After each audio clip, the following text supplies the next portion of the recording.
Good morning everyone and welcome to Sunday Blast. I'm Shauna and I'd like to wish you all a very happy Easter. And I'm so glad you could join us for the third journey of Easter. For those that are just joining us this morning, the first journey was last Sunday for Palm Sunday, where we learnt that Jesus rode into Jerusalem as King, the King God had promised. On Good Friday we had our second journey where we learnt that even though Jesus was King and he was perfect and never did anything wrong, he died for us to show his love for us. Today we're taking up the third journey for Easter Sunday to see what happened, and we're going to be reading from the Jesus Storybook Bible.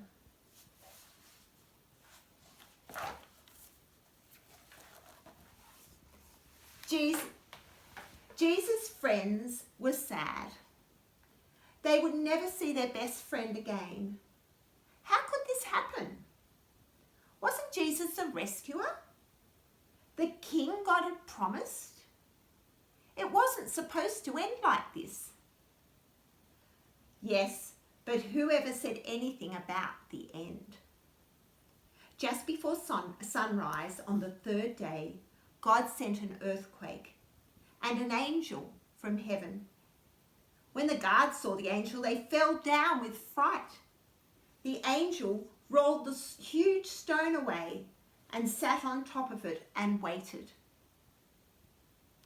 At the first glimmer of dawn, Mary Magdalene and other women headed to the tomb to wash Jesus' body. The early morning sun slanted through the ancient olive trees. Drops of dew glittering on leaves and grasses, little tears everywhere.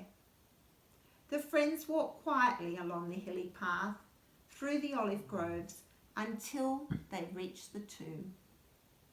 And immediately they noticed something very odd. The tomb was wide open. They peered through the opening into the dark tomb. But wait, Jesus' body was gone. And something else. A shining man was there with clothes made from lightning. Don't be scared, the angel said. But they couldn't help it. They screamed anyway. The angel asked them, "What are you doing here? This is a tomb, and tombs are for dead people." The women couldn't speak. "Jesus isn't dead anymore," he said. "He's alive again." And their hearts leapt, and then the angel laughed with such gladness that they felt for a moment as if they had woken from a nightmare. What a surprise! Not what they were expecting on Easter Sunday. Jesus' body was gone. The tomb was empty. The other women rushed home, but Mary stayed behind. How could it be true? Jesus was definitely dead. How could he be alive?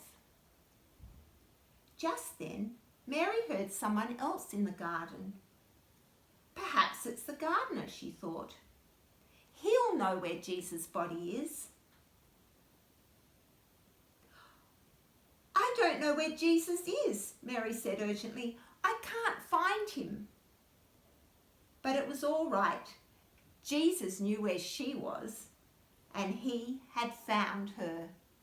Mary. Only one person said her name like that. She could hear her heart thumping. She turned around. She could just make out a figure. She shaded her eyes to see and thought she was dreaming. But she wasn't dreaming. She was seeing Jesus. Mary fell to the ground. Sudden tears filled her eyes and great sobs shook her whole body. And all she wanted in that moment was to cling to Jesus and never let him go. "You'll be able to hold on to me later, Mary," Jesus said gently. "And you'll always be close to me. But now Go and tell the others that I'm alive. Look at Mary running there. Mary ran and ran all the way to the city. She had never run so fast or so far in all her life. She felt she could have run forever. She didn't even feel like her feet touched the ground.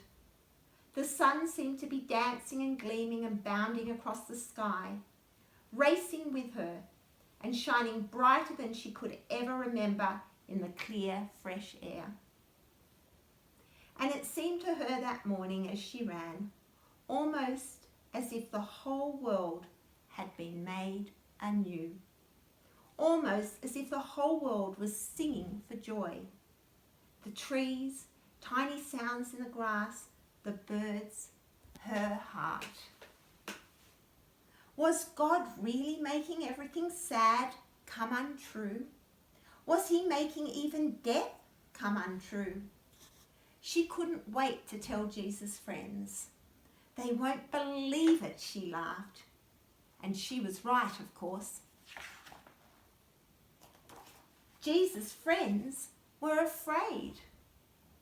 So they were hiding in an upstairs room with the door bolted shut. But that didn't stop Jesus. He just walked straight through the wall. "It's a ghost," Thomas screamed and hid under the table. But it wasn't a ghost. "I'm hungry," Jesus said. "What's for lunch?" Peter gave him a fish. They all hung back and watched him eat it. "This can't be," they were telling themselves. "It's impossible. It's not happening." But it was, right in front of them. It'd be so hard to believe, wouldn't it? There's Jesus. There's the fish. Delicious.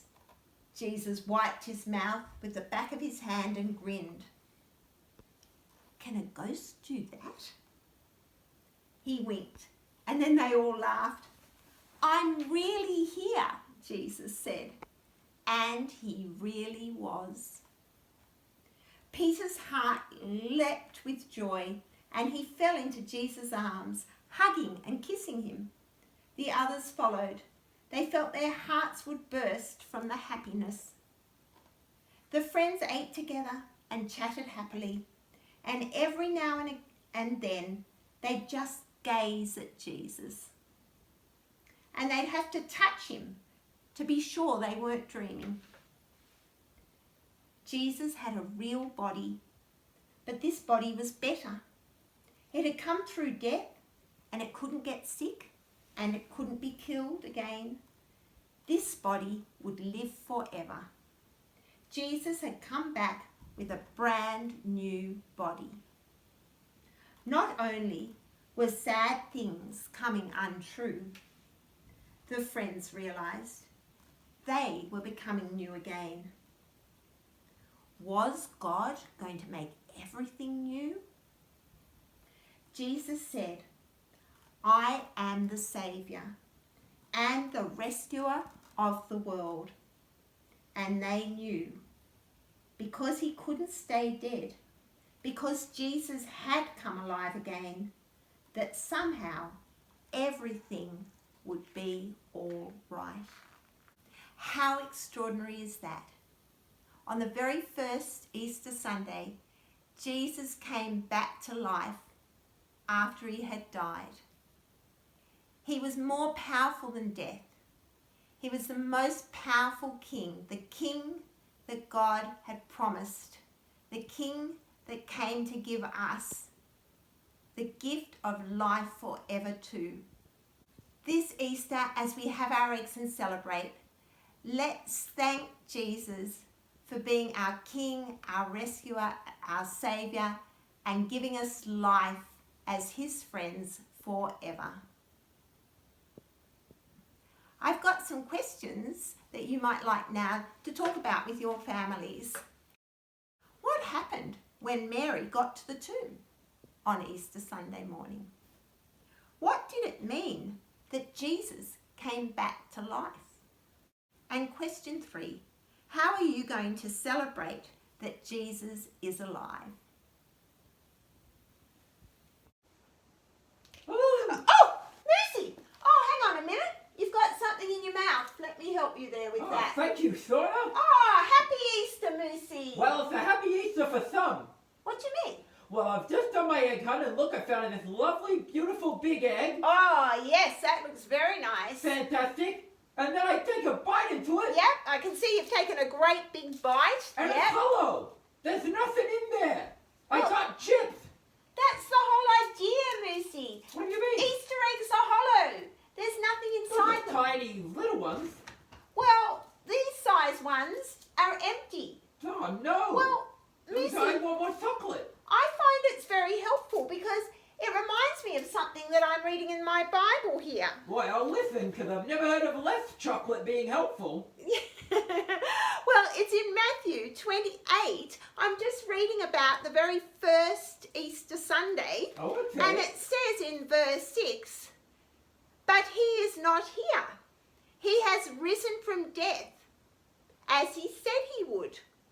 Come and see the place where his body was." And do you know what? This just reminds me, they had Jesus' body in a tomb, which is a bit like this egg reminding me of the tomb, and being empty. Oh, empty. Okay. So the tomb was empty, Jesus' body was gone, just like your egg is empty inside, Moosey. Oh, okay. Yeah, so it can remind us that Jesus is risen, that he was more powerful than death. He came alive again, and just like your egg is hollow inside, the tomb is empty. Oh, so that's something you'd probably like me to remember. I would. And actually, just think about eggs, that's a symbol of life. Oh. And Jesus, we've learned already, remember the other day we learned how Jesus is our king. Yeah. Well, if we accept him as our king too, we can have life forever. Well, that's cool. So well, if you want me to remember that, you should get me plenty more of those hollow Easter eggs. I think I will, as long as you remember Jesus is alive. I will. Oh, good. Thanks, Moosey. Thanks, Shauna. Well, I think we might sing about Jesus being our king now. Oh, fantastic. Yeah, so we've got Sammy and Glenn joining us again this week. Back. Yep, so let them take it away, Jesus. Great. Can I have my egg back? Oh, yes. I might just have a bit. There we go. Okay. There you go, Moosey. Enjoy, and remember, Jesus is risen.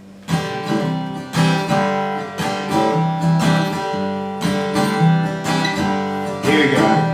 Jesus is the King, ruler over everything. Jesus is the one, promised one, the Son of God. Jesus is the Lord, he's the one you can't ignore. Jesus, he is the King. He is the King. He commanded the fishermen, hey, come follow me. And they did, and they did, and they did, because Jesus is the King, ruler over everything. Jesus is the one, promised one, the Son of God. Jesus is the Lord, he's the one you can't ignore. Jesus, he is the King. He is the King. He commanded the evil ones, hey, come out of him. And they did, and they did, and they did, because Jesus is the King, ruler over everything. Jesus is the one, promised from the Son of God. Jesus is the Lord, he's the one you can't ignore. Jesus, he is the King. He is the King. He commanded the wind and waves, hey, be still, be still. And they did, and they did, and they did, because Jesus is the King, ruler over everything. Jesus is the one, promised one, the Son of God. Jesus is the Lord. He's the one you can't ignore. Jesus, Jesus, He is the King. He is the King. He promised that 3 days after death He'd rise again.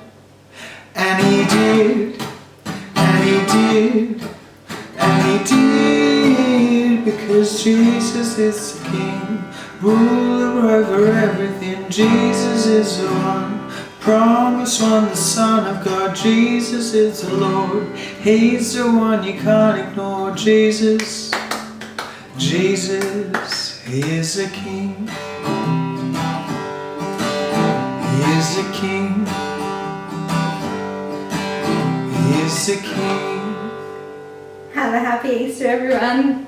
Hello everyone, happy Easter. And one of my favourite things to do on Easter is an egg hunt.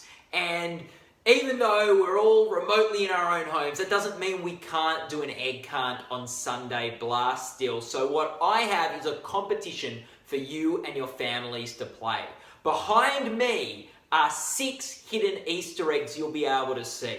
You'll have 1 minute to find as many as you can. Point to them when you see them, and you get 1 point for every egg you can guess. You got to try and beat the other people in your family to find the eggs. Let's see who in your family can have the most points at the end of 1 minute, and your time starts now.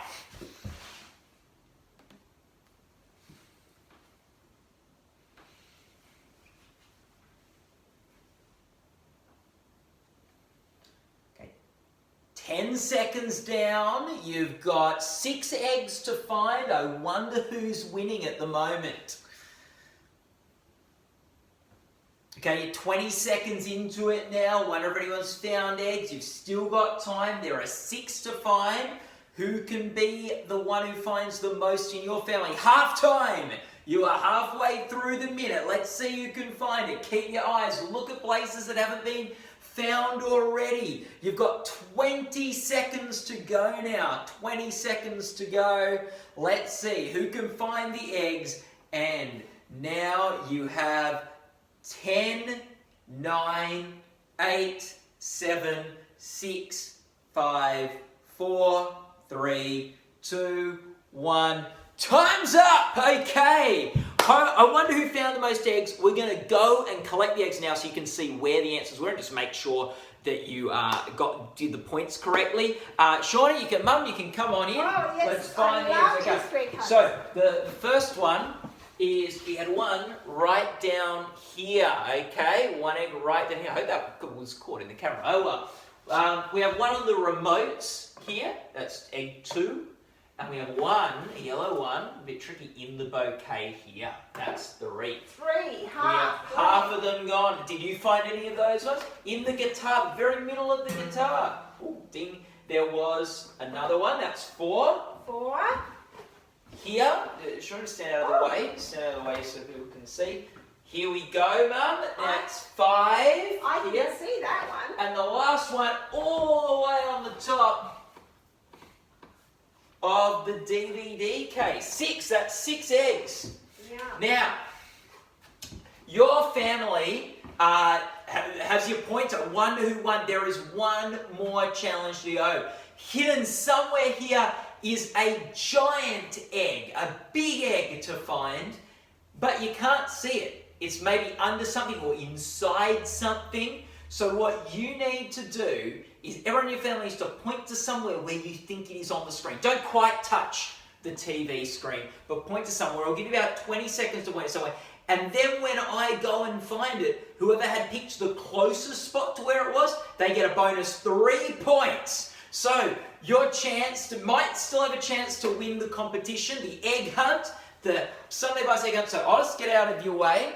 Mum, you might want to come off. Yep. And okay, you've got 20 Have a good seconds. look, Pick everyone. somewhere on the screen. You have 20 seconds. You've got 15 seconds left to pick somewhere on the screen. Where do you think that hidden giant egg is? You can't see it at the moment, but it is somewhere there. Closest person who picks the closest location wins. You got 5, 4, 3, 2, 1. Hopefully you've locked it in now. I'm going to unveil where it is. No, it's not in the drawer. It's not in the drawer. It's not under these cushions. It's not behind the guitar. It's not under these ones either. It's not hiding under the flowers. If I pick up this couch cushion, here it is, the giant egg. Mum, come on, let's put it in the basket. 3 points for whoever was closest to this spot right here. Whoever pointed closest, 3 bonus points. There we go. What a great Easter egg. Congratulations for whoever was able to win in your family. And now we've got an Easter craft to do.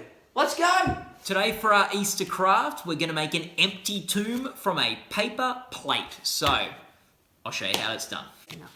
Get your plate and turn it upside down, okay? So not the bit you would eat off. And then you need a brown crayon texter marker, and you need to colour that all in brown, okay? Don't have a brown, you could probably use an orange or a grey. This is the tomb. You need to fold it in half. Okay, so folding the plate in half, okay? Let's fold in half like that. And then you need to cut along the halfway line. Okay, be careful, ask your parents to help you with the scissors. Okay, we've now got the 2 sides of our tomb, and we'll pick one of them, the one that's probably coloured in the nicest. Well, for me it's probably neither, but we'll go with this one. And what you want to do is now cut out around the flat bit, okay? The flat bit of the plate like that, okay? You then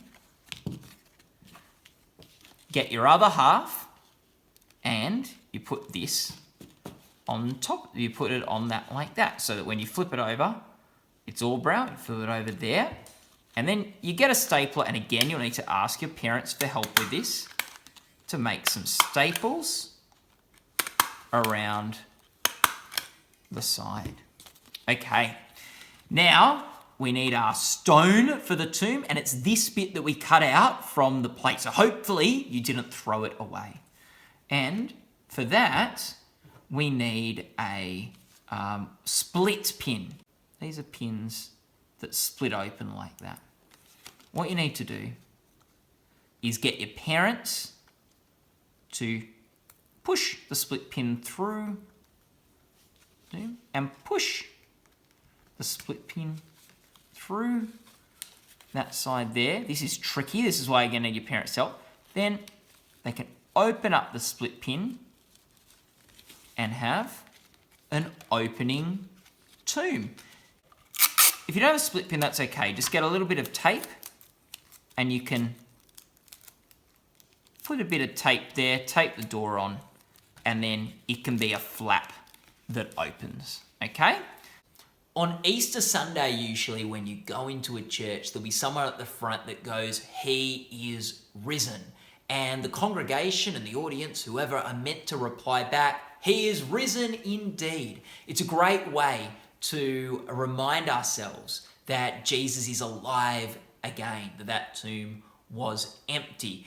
So if you're ever in church on an Easter Sunday and you hear someone up the front go, "He is risen," be ready to reply, "He is risen indeed." Let's practice that right now. He is risen. Great job. So to remember that, and remember what the Bible says about Jesus being alive again, we're going to write inside our empty tomb, "He is risen." I'm going to put an exclamation mark on mine. There you go. So we have the message in the empty tomb. He is risen indeed. Let's finish our time this morning by praying to God. Close our eyes and say Amen at the end.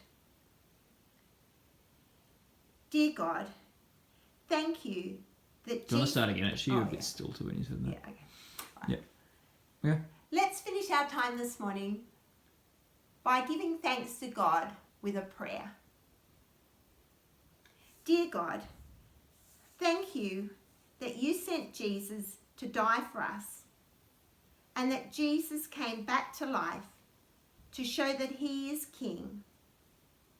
Thank you that Jesus is alive now and forever, and he can give us life forever as his friends too, if we trust in him.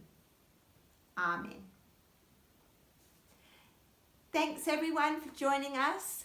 Hope to see you next week, and a very happy Easter to everyone.